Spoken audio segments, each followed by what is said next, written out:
So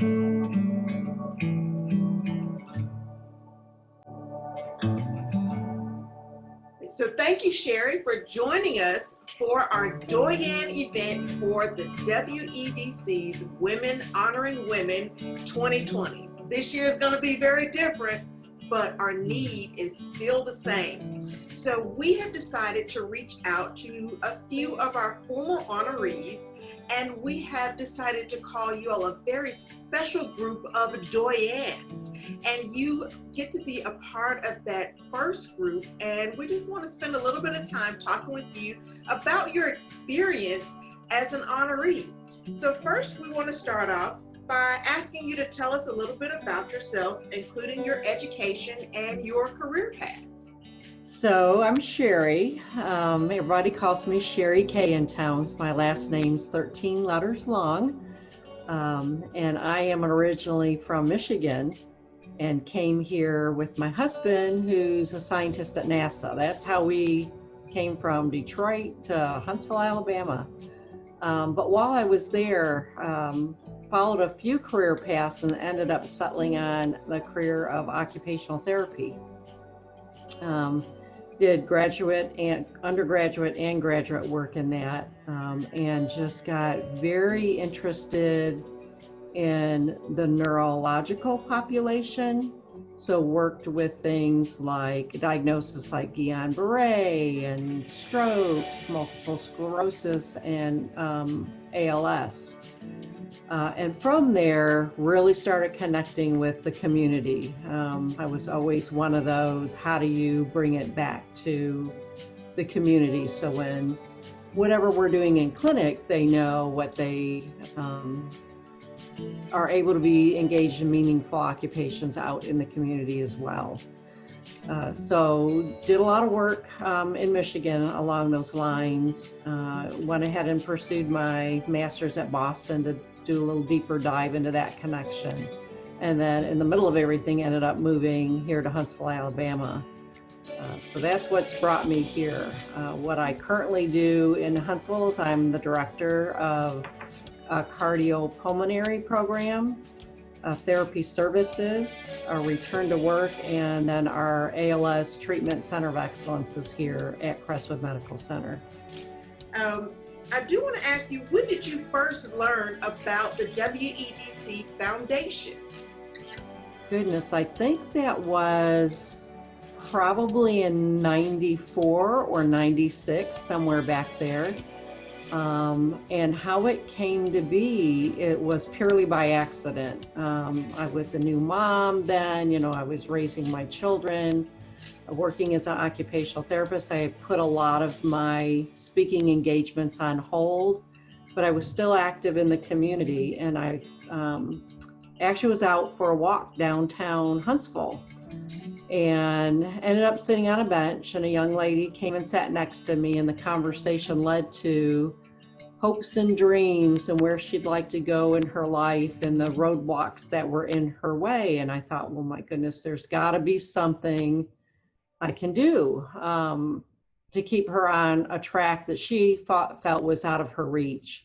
So it was at that time I started looking around, and how it begins is I meet somebody who knew somebody who introduced me to somebody, and she ended up, I know applying for it back then. I know today she's a nurse practitioner.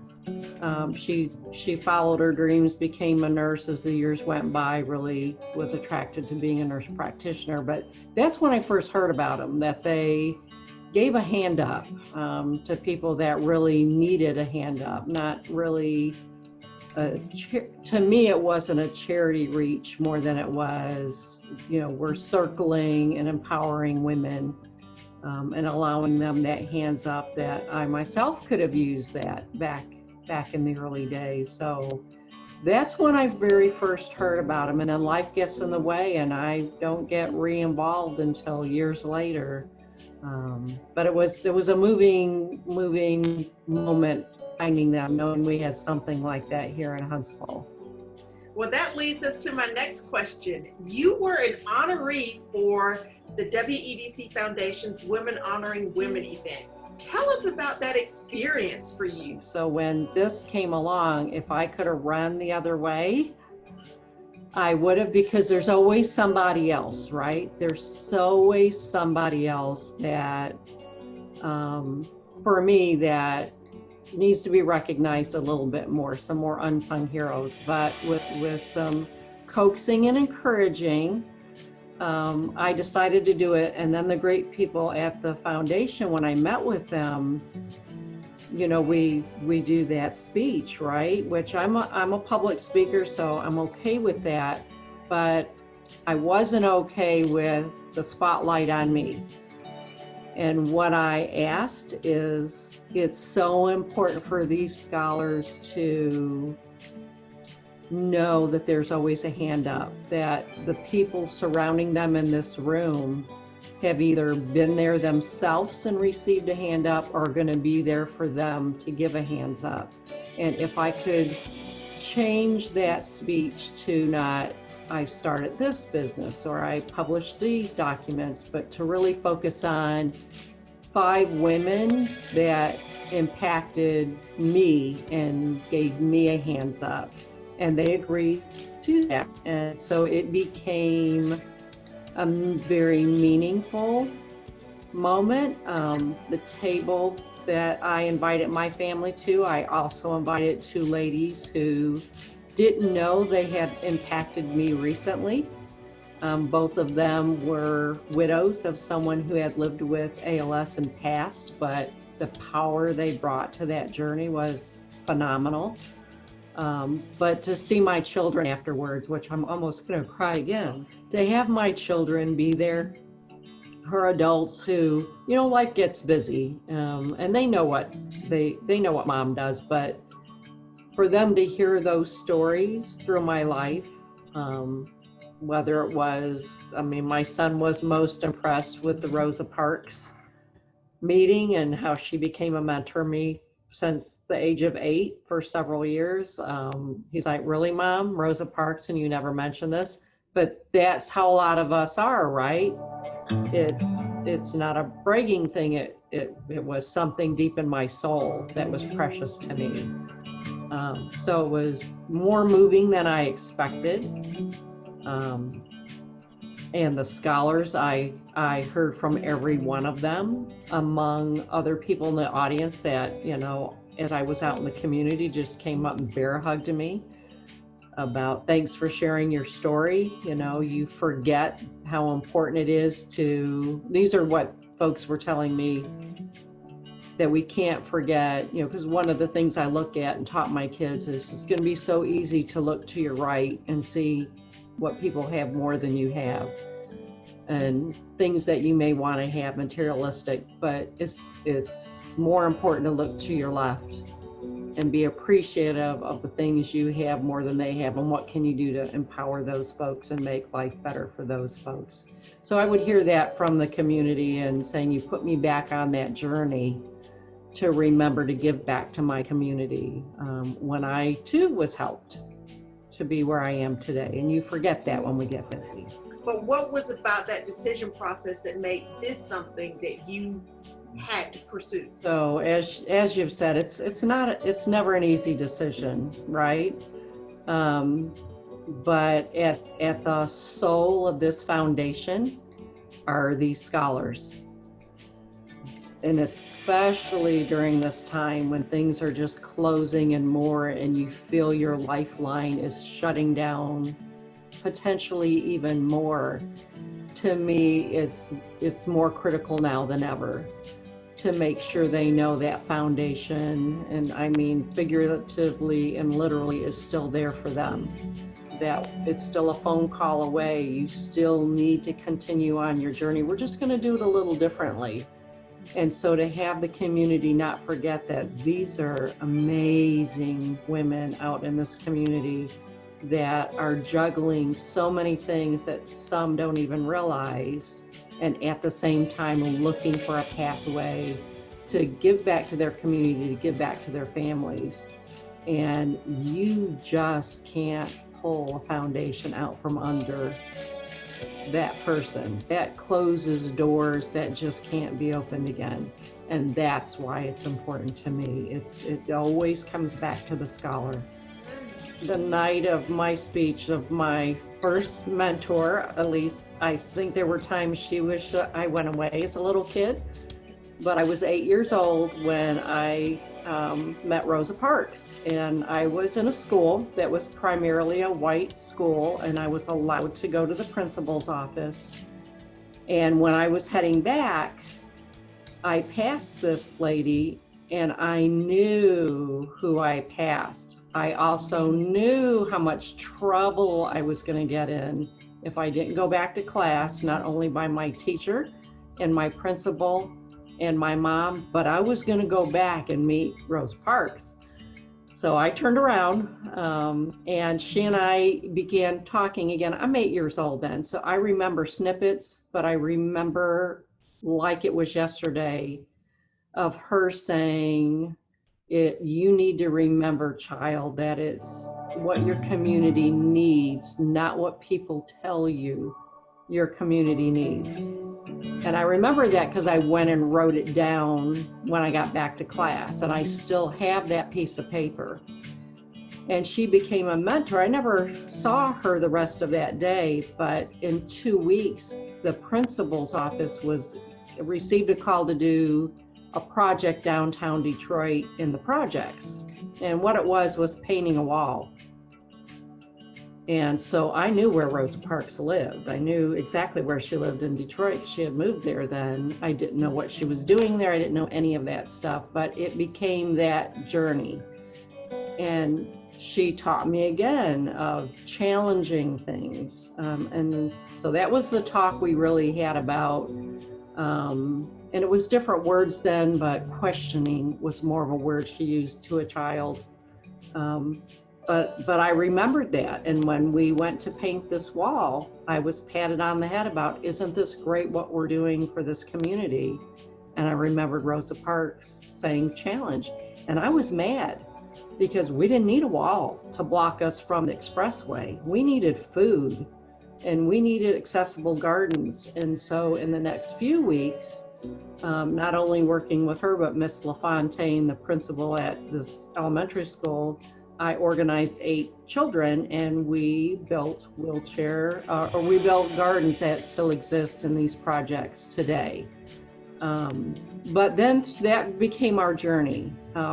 So every year I wrote a book report about Rosa Parks, and every year back then it was, my goal in life as a woman was to marry and have children. And if I got a job, it should be a secretary, which is fine, except that's not what I wanted to do. I was fascinated by a brain. I was fascinated by how the brain worked.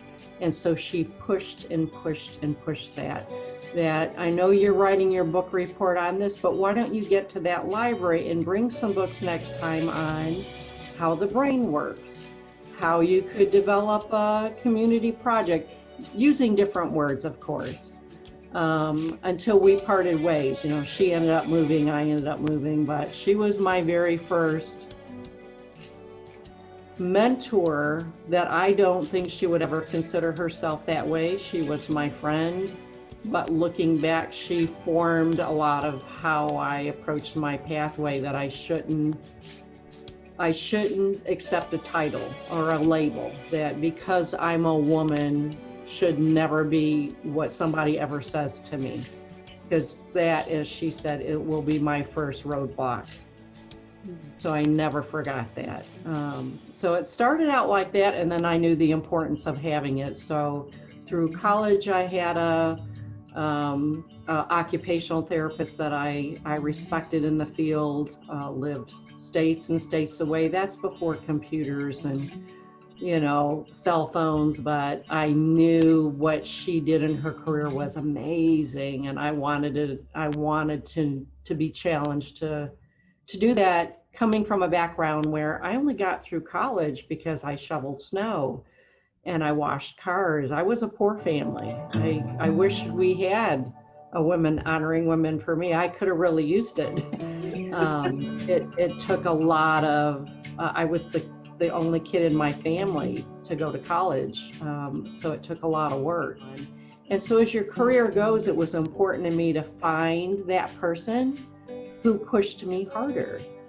There was a TV anchor once that I used as a mentor because I was publicly speaking so much. And this person not only did that for a living, but also ran their own marketing firm about the importance of that. So I thought, well, then I need that challenge. So it became that, but along the way, I've been a mentor myself. I'm currently mentoring 5 right now, and about to take on 7 more because of COVID. And how do we keep occupational therapy students engaged and moving when doors are closing right now? So one of them came through what came out of Women Honoring Women, was a young man who needed that hand up, and he and I are still on that pathway of mentorship now, of just keeping him moving ahead, that it shouldn't matter the color of your skin or the background that you came from. I came from the projects. You have a goal and you're going to get there, but you got to challenge yourself. So we meet weekly to keep him moving. So it's more important than people think, but it's really important that you find mentors that are going to challenge you and not just be there for the yes meetings, but well, have you thought of doing this? And I saw you did a lot of work with that group, but this group really needs a hand up of something you might be able to offer, and you might want to author a book. I had that challenge in the middle of COVID. Would you consider being a co-author on a new textbook coming out for OT students? And I'm like, no, it's nowhere in my wheelhouse. I am not a PhD or doctorate prepared OT. I haven't been able to get there, right? But I took the challenge, and it's sitting in the editor's lap right now, so we'll see what happens. Very cool. So it sounds like community and giving back is at your core. It's surrounded in everything that you do personally and professionally, and it all kind of intermingles into one grand experience that is your career. And career almost seems too small a word to encompass everything about what you're doing. So I do want to, I'm leading into a question about your sense of being committed to the community. Are there other aspects of your work and your experience that play into other aspects of giving back to the community? Yeah, so volunteering, you're right, is really important to me. And again, that's that whole, that came from Rose Parks back in the day, of saying how easy and how you're going to get going on a pathway. And she spoke from her own experience. Is as I went down a certain pathway, even though I was fighting for what I thought was right, there were days I got really comfortable because I could have 5 people taking care of something for me, and I lost focus on something that needed to be done. So my background being occupational therapy, I want the community accessible for everyone. So we have a challenge right now, right? I put this mask on, and you need to read my lips. As a hard of hearing, you can't. So how am I going to fix that? And of course, we've got a wealth of volunteers out there who are making cutout masks for me that's clear so you can see my mouth. So how are we the community we say we want to be if we're not taking care of everybody, right?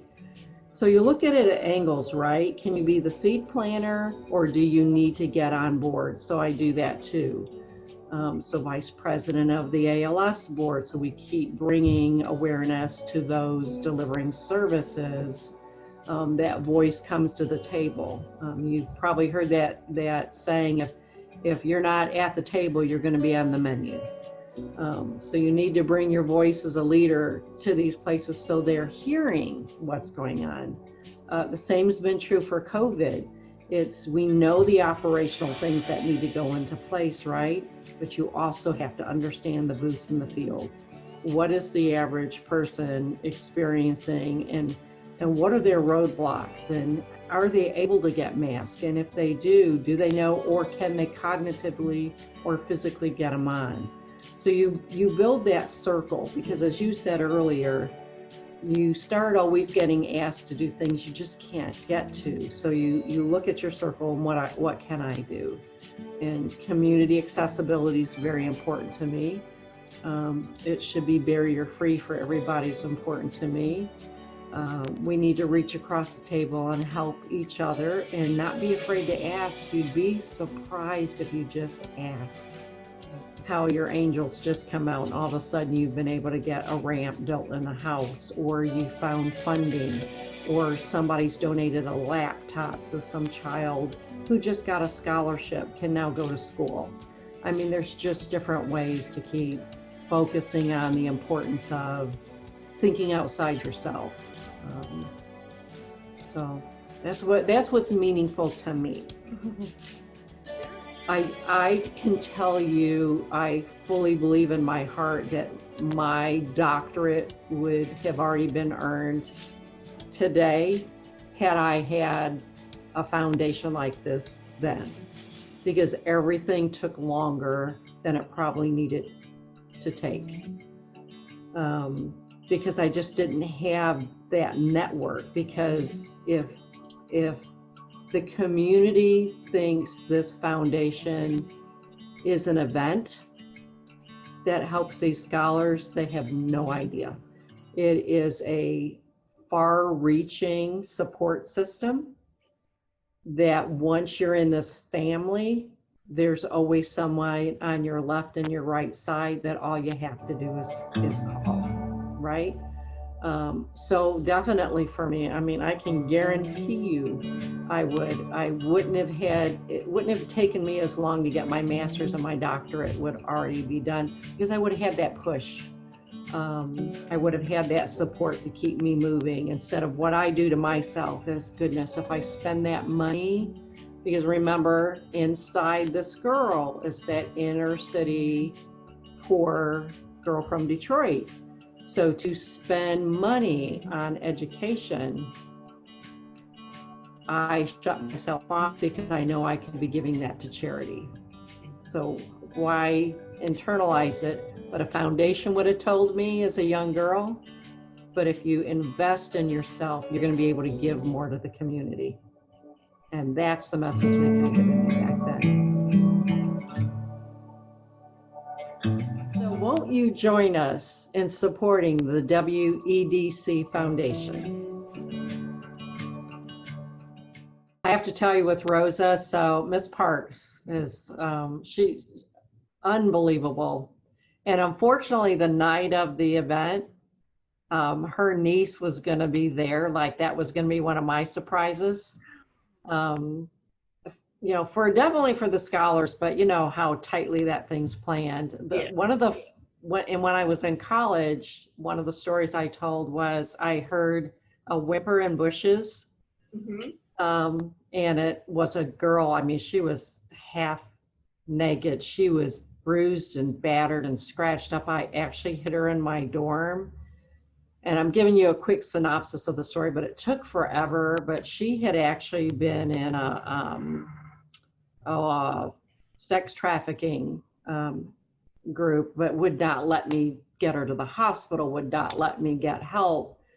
And so it took a while, but moving forward, and again, we mentored and menteed each other over the years. She is now a physician who specializes, So she was there that night and met the scholars. So she came in, and then I had other women, but those were the two that we just like meeting you. I don't know your journey, right? But you brought an energy to this that got me out of that. I really don't want to do this, because that's the truth, right? Even though I'm always in leadership, I've never interviewed for a job in my entire life. I speak, I'm comfortable speaking, and every time I speak, I get an offer, and I'm like, okay, I'll try it. But in my internal, I'm still Sherry from Detroit. That's the middle child that just wants to get the piece and get things done, but you don't need to remember I was here. So it's a lot for me to push like that book. My goodness, I'm like, I have no business writing a textbook for a college kid chapter. Have you lost your mind? That should be but I've done it my whole career. So I'm like, well, I'll learn from it. Mm-hmm. And I called my mother. She said, do I have to take a 2x4?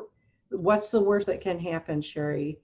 Because to me, it should be the best written chapter, right? And am I the right person? And let me find the right person. They went, so we called you because we think you are the best person. So I took my mentor's advice and said, the editor likes it, great. If they don't, at least I learned another thing I've never done before. Well, that's spectacular. Fun stuff, right? Yes, yes. So let me